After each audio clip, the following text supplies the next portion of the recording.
welcome once again to the Noble Woman Show, which is your favorite show. Today on the show, we're having a guest who would share a lot with us about herself. Don't go anywhere, right?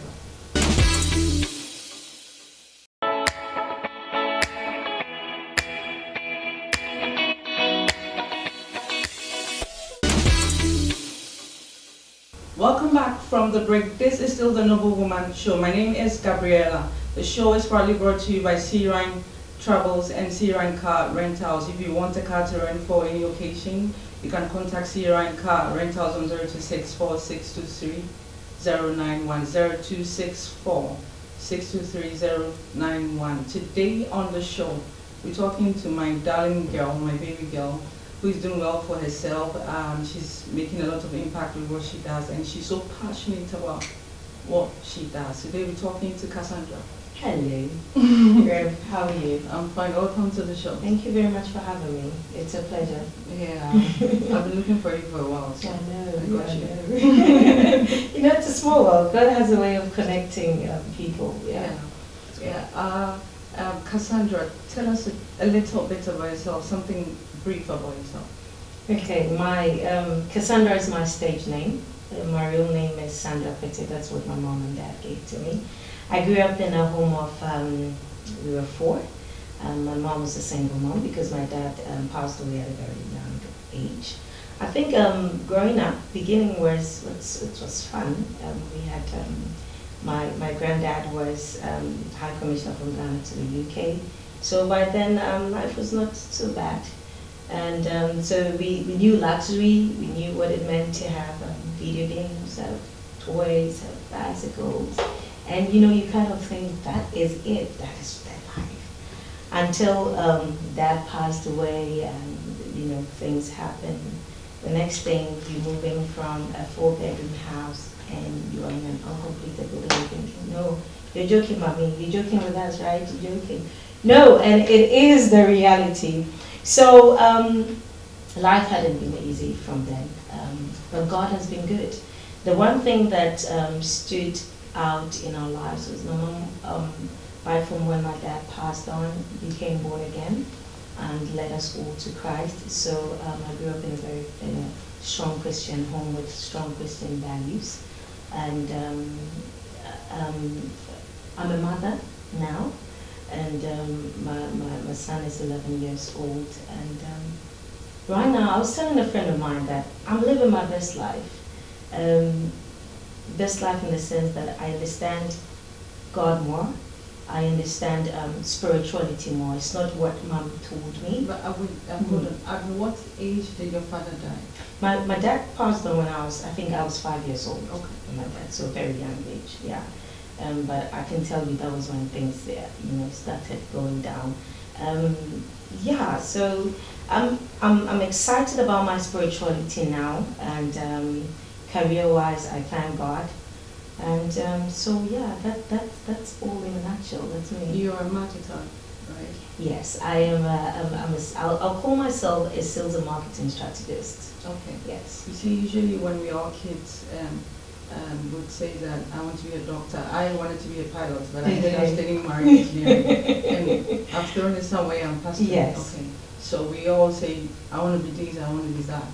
What did you want to do when you were You know, quite recently we were having that discussion, and I said to my brother, do you remember when I was growing up? Because, you know, we were saying all of us didn't really end up with what we wanted to do.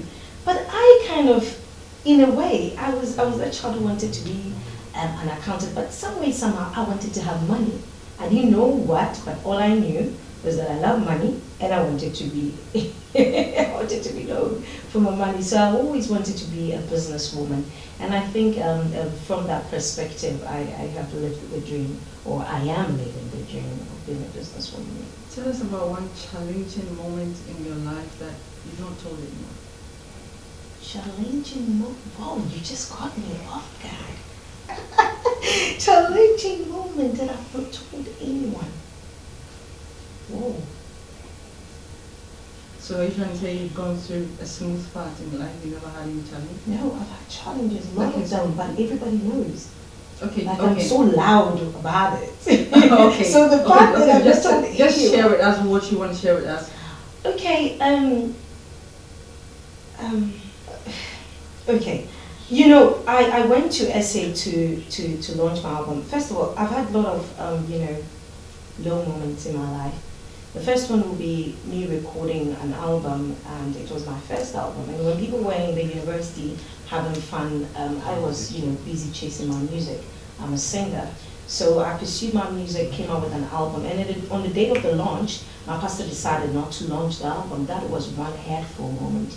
And I think I've carried the hurt for a long time. I've forgiven, I'm not longer living in it. But it's one moment I still remember, and it's kind of hurts.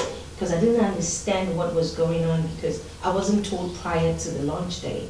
We just ended up, having a lot of copies of CDs, getting to the day, to the venue, and pastor decides, listen, we're having a project. I don't think anybody should buy the CD. That was about it. I don't think did that anybody. make you give up on church or give up on religious people? Or, usually when people go through stuff like that, they go like, because sorry, mama, but they don't support people and all What that. you say, my family will say, don't ask Sandra that, because you won't like what she's gonna hear. I don't like pastors that much, even though I'm an ordained pastor as well.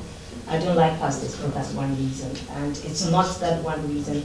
I've had a lot of series of encounters, and it's all with pastors. But now with maturity and hindsight, I know that it's because I'm always in church. I'm a singer. They are the people I relate with, and that's why they are the closest people to hurt me, because I don't work in an engineering firm. Do you get me? Coming to the fact that you don't like men of God, you just said something about the fact that you tried to stop your album and all that.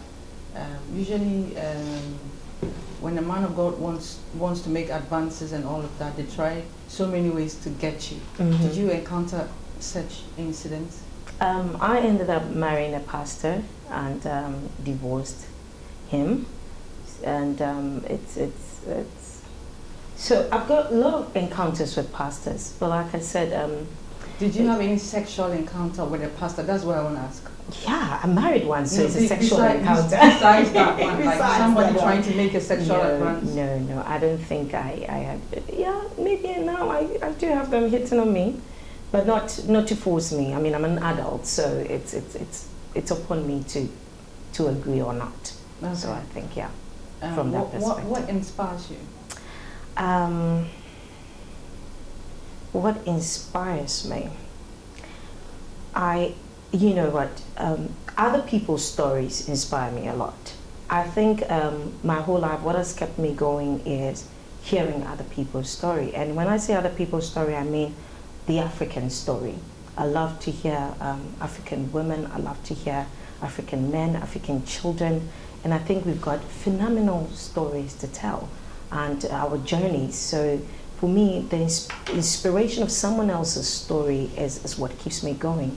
Whenever I'm down and I hear of what someone has been able to achieve, it quickens me. So for me, that is it. You have, I don't know your age, but I don't want to know, but you have lived some years on Earth. Yes. And you've made some achievements. Yeah. Tell us about it. The first achievement I'd say is my son. I know, even though that came like 11 years ago, my music is one other achievement. Even though a lot of people don't know me for my music, in my own small corner, I end up blessing people, because every church I have served under, there are people who will still ask, say, Cassandra, where? So for me, it might not be the whole world. As Christians, we're going like, Lord, I want to make an impact. Lord, I want to make. But everybody wants to be a Sinach, making like a 5,000 impact or 10,000 impact at the same time. But the thing is that one impact is an impact, two impact is an impact. So for me, I have one great achievement is what God has used me in terms of my music ministry to do in people's lives. Because I think there are a lot of people, if you can go around to all the churches I've been to, there are a lot of people who have received love from listening to my music, who have received encouragement from listening to my music. You can see I'm a whole mood on its own. So whenever I get to stage, I've got lots of energy. And even if you came home, sad, I know exactly what to say to keep you going. So yeah, those are my achievements. I've been in the insurance industry for a while. I mean, in essay, and for a short space of time, I became a top performer. I think that was also a good achievement. So, all in all, God has been good. Cassandra, just give yourself like about 3 seconds reflection on your life since you became an adult till now. Are you proud of the woman you have become? Is this the part where I go?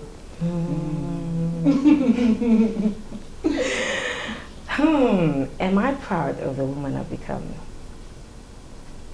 You know, for some time now, I've been thinking about the flip side of a coin, and I've been having this discussion with my brother. He's my, my talk mate. We talk a lot.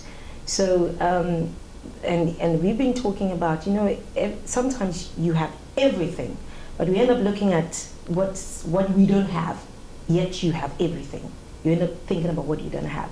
When I was in the essay, I have people like Mustafa, who is my production manager. I have people like Otain, who I've worked with before. They'll call me like, Sandra, you are like gold. They're having an event and they're calling me from essay to help them with sponsorship. And I'm like, maybe Ghana, like, who be to me, what do you mean? I'm like, wow. So sometimes, it's not you per se, but the people around you are telling you that you are somebody. You mean a lot to them. You can do A, B, C, D. So even though I go in my corner and sometimes I'm crying to say, I couldn't achieve A, B, C, D. Perhaps I wanted to go all over the world and I've only been able to go to 2 or 3 places. I've not achieved anything. You hear someone else talk about you and you're like, oh wow, is that me? Are they talking about me? I've had people that I look up to as mentors call me and tell me that I am their mentor. What is that? And they are not flattering me. They tell me, point blank, you are my mentor. One very, strict, disciplined man, he's the general manager of Tank Palace, Mr. Khan called me one day and said, Sandra, you are my mentor. I'm like, Mr. Khan, me? He says, yeah, I look up to you. You're so disciplined. I'm like, thank you very much. So from that perspective, my cry is over. And I say, I am proud of the woman I have become, because it has affected a lot of people, and people can testify to the grace of God upon my life, if I'm to put it that way. You're beautiful. Thank you very much. We're still talking to Cassandra here on the Noble Woman Show. Don't go anywhere, stay tuned.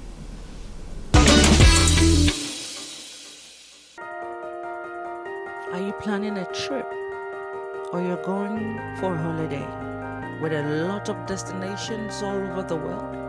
Just decide on where you want to go, and see Ryan Travels will take you there. We offer UAE visa, air ticketing, tour packages, hotel reservations, corporate travels, and many more. You can contact Ryan Travels on 0264 623 091 or 0302 408067. You can email Ryan Travels at c.ryantravels@gmail.com. Ryan Travels. You pack, we plan. Welcome back from the break. This is the Noble Woman Show, and we're still talking to Cassandra. Cassandra, this is a woman's show, so let's shift a little bit into the woman's world. Okay. What would be your definition for an ideal woman? When we ask you, Cassandra, who do you think an ideal woman is? What would you say? I'd say it's a woman who is confident, courageous enough to say no, because now I see a lot of young women succumb to different things for different reasons, and it hurts. Because of that, even when you're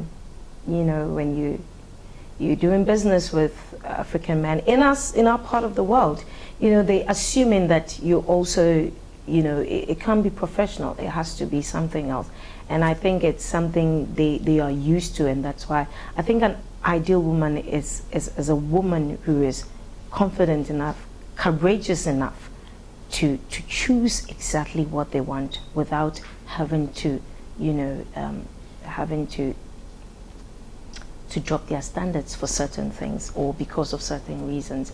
That is an ideal woman. So if a woman has a problem with inferiority complex, that means she's not an ideal woman? No, it affects everything. It affects her in bed because she cannot say what she wants. The man is not doing it right. She can't say what she wants. She goes to the office, bosses, treating her anyhow. She can't talk. Her colleagues are not taking her, seriously. Her friends are not, are only taking from her and not giving, and she can't talk. And I think self-confidence is everything, esteem. So if she doesn't have a good level of confidence, then it means that, it affects every area. Success, she thinks everybody is doing her a favor by saying that she's beautiful. Meanwhile, she's really beautiful. So confidence is everything because it starts with you accepting who you are, accepting your mind, your body, accepting this is who I am. So, I know someone will come for me for who I am, not because I'm not going to cut anything or behave like someone else just to get something or have certain parts of the body just to get something. You're beautiful like you are if you're confident in yourself. So an ideal woman is a confident woman. Do you think, let's compare a man to a woman in relation to sex. Do you think women can live without sex for a longer time than men? Are we talking about sex? Sex, like, do we have types of sex? Oh, I thought like sex as in female, male, but sex. The sex, act. like, yeah. Okay. I know, right? I think women, I think by nature, women are able to stay longer. And that is why a man will travel for long, and come back and wifey is still waiting. Because we are home keepers. And so we feel like going out, it's going to wreck the home. That's how we've been made. Men by nature, whatever they see, they grasp, they want to touch, and I stand to be corrected. I'm sure they are eyeing me by now, and I'm sure they would give me a knock when they see me. But they would agree with me. But it's the truth. Women can stay longer without sex than men. It's a fact. Let's not even argue about it. They know it, that they can't stay a whole year without sex. Really? Can they? Can you? I don't know. I doubt. But a woman can. But there are some women who do not have self-control. I think I know that. I don't think that is the lack of self-control. I don't know. When you want it, you want it. And the other day I was telling someone it's like nature's call, and the person's like, no, it's not like nature's call. It's like, well, you need it. You need to go. So and some men are also very disciplined. Like what you just said, fine, it might be true, but some men are just disciplined. On your Christian, but yes. On this side, I mean, basa. You know, there are men like that. Onye be on the side. Onye be on the side. Onye be onye basa, but onye be. Okay. Unless they are doing ejuma, but onye be. Yeah. I mean the penis itself. Okay. Yeah. Right. Unless if it doesn't work, but if it does work, and Yemvan is a girlfriend and also or wife. Yes, Obetine decided I'm sticking to it, which is a discipline. But say Obetine without it for a long time, and it's just a matter of time before Obet side chick and I say, I mean, yeah. So, we are saying all men, all men, and so including the religious ones. Our pastors. Those who say, are we going back there? Let's not go there. But back to the pastors. Not just the pastors. There are men who go to church, who read the Bible. Yes. If I could say this off camera, yes, I didn't want to talk about pastors. Yes, I know. But say, their Bible is not for only pastors. It's true. It's for everyone. So we are all supposed to obey it. It's true. Everyone. It's true. Everyone. And so it means that both Christians, we are talking in the line of Christians. Yeah. We can't control ourselves, even though we've been asked to do so by God. I think that is the more reason why these days, if you can see, a lot of counselors are preaching that women should not deprive their. Have you noticed? Should not deprive their husbands of sex. What why? About those who are not married. Hey, you know some of these questions, Reverend Gabriela. Anyway, let's talk about something else. I think so. Women. Well, you gotta go, you gotta go.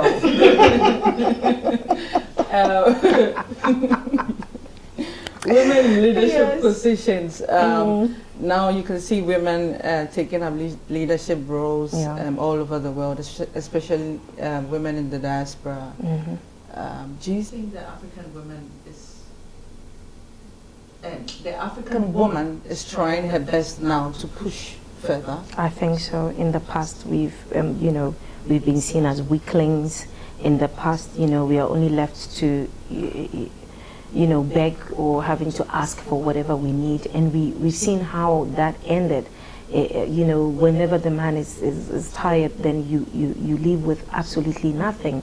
Meanwhile, the marriage is an investment in itself. Your time is an investment. You going in there and giving birth to 4 kids or 3 kids is an investment. So I think yes, now we are seeing a lot of women in leadership. The story is changing a bit, and it's good. I think we could do more. And it also means that as women we need to do more, because initially it was a man's world, so trying to get things done in a man's world is slightly difficult. So as a woman, let's say a woman wants to be a president, it's like you have to work harder. If you want to be a CEO, you have to prove to all the men that you are top. So you see, even though the numbers are encouraging, I think we could do more to put in. And it also goes to the men. I think it's about time they push the women to the top, because we build the things. We build a home. So if you empower a woman, you're empowering a whole community. And I think if that mindset has changed and they see that, no, let's push our women to the top, it'll create a lot of change, especially in Africa. Okay. This thing where a woman is supposed to be in the house and take care of kids and don't work, stop everything and all that. That used to be the old Africa. I don't know if it's still working, but I think some people still do it. Some people still do Even it. educated men still do that sort of rubbish in code. Yes. What would you like to say about that? That should be a choice. And if I say choice, there are sometimes I have a family friend in South Africa who's giving birth to 10 children. One person has to stay home. Let's be honest. 10 children? One parent has to be at home. So you understand. So I think it's a matter of choice. If the two of you have agreed that, listen, these 10 kids, we cannot leave them for a maidservant and all go to work and be running. We might lose some of them, in terms of their morals. So let's have one be at home. So if out of choice, the woman decides to stay home to take care of things, that is fine. And because there's a conversation about it, I'm sure the man also makes sure that the woman is well taken care of, so that it's not those days where if you need a sanitary pad, you still need to ask your husband for money to do small things. But if in this day and age it is like yeshe obi say your bats ni fear, then I think that will be quite difficult, especially now. I mean, some of us, the millennials, we aren't going to take that line down. So I think, yes, it's not a good thing. If it's a decision, because marriage is between the two. And even now there are stay-home dads as well.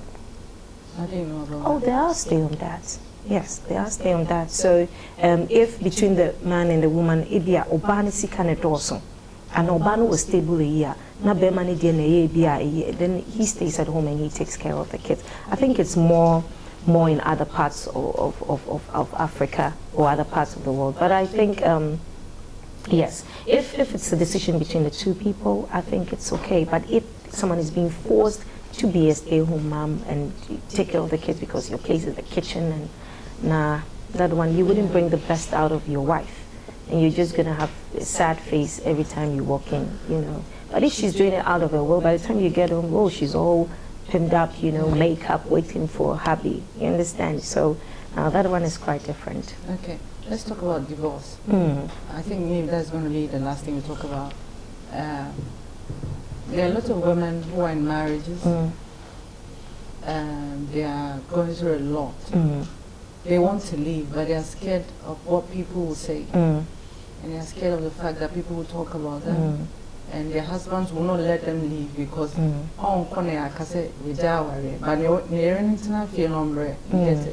okay, now no, since people will know that he's married and he's not divorced, that's okay with him. That's okay. Whatever the wife goes through is not his problem. Yeah. He can go around doing what he wants to do.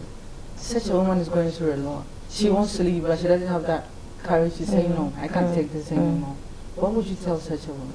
I've personally witnessed a lot of those where even again we go to the pastors, where a pastor friend and his wife, they've been sleeping apart for 10 years, but because of the assorinity, like because the church is going to fall apart if we're to tell them that we're divorcing. But anyway.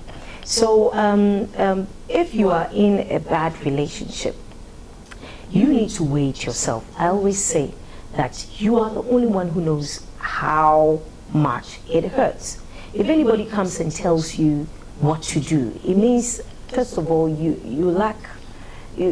lacking a lot of things. I wouldn't say it's small things. You're lacking a lot of things. If someone else has to tell you that your shoe is pinching, like, do you get me? Oh, Reverend, your shoe is pinching. No, you only say pinching. So if everybody has to come and tell you are in a bad marriage, leave. You're in a bad marriage, leave. And I walk here, who named there? That's another conversation for another day, because it could be that Nipanon psychologically,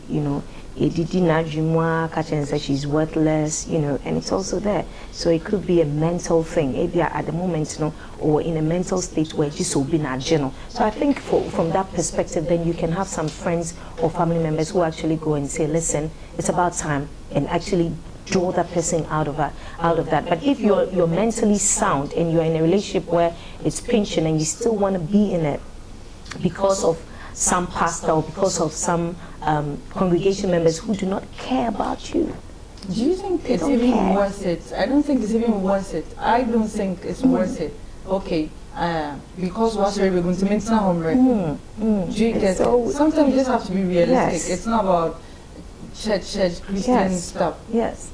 I believe that what God has not put together, He himself can put together. The fact that you're married in church doesn't mean God put together. It's true though. So what man has put together, God can put together. Okay, but what God has put together, that's a good one. You get what I'm saying? Oh, mine is, okay, me who I have a story too. Yes. So because your husband is going to lose or have a bad name, and because people are going to talk ill about you, when you're crying alone. Yesterday, we're having a friend of mine was having a conversation. He says he's got like 3 female friends. They are hitting 40. They're not married. They don't have children. You beg them to even, adopt, and they're like, hey, Nko for becoming one some, Nko for. You're 40 something. You think about Nko for. And there's absolutely nothing anybody can do. I think it's about time we take our spirituality into our own hands. Know God for yourself. Understand the Bible for yourself. Our guardians in church are there. Our leaders in church are there just to guide. Because in every institution where there is no leader, it's chaotic. That is why the pastor is there. But the pastor is not there to determine what you will become. That is a wrong notion.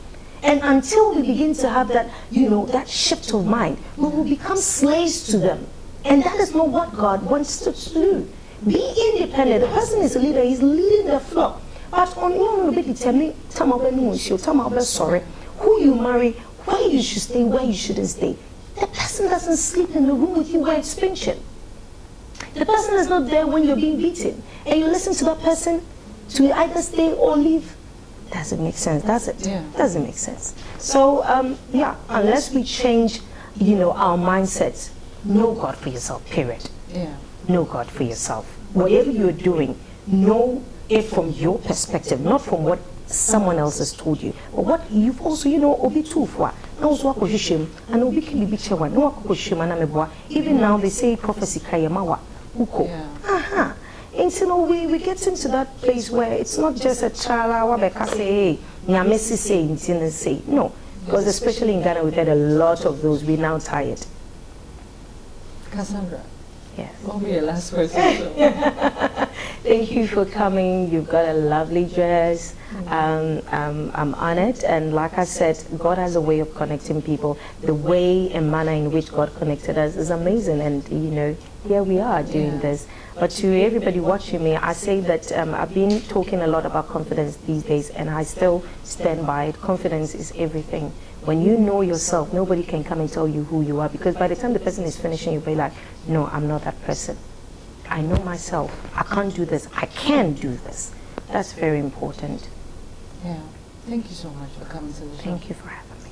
It's been an amazing time here today with Cassandra on the Noble Woman show. I hope you learned a lot from the show today, because I did. I want to thank my sponsors, Searine Travels and Searine Car Rentals, for supporting me with the show. I want to thank Lizzie Beauty Center for my hair and ABS Couture for my dress. Thank you so much for staying with us today on the Noble Woman show. See you in eternity. Bye bye.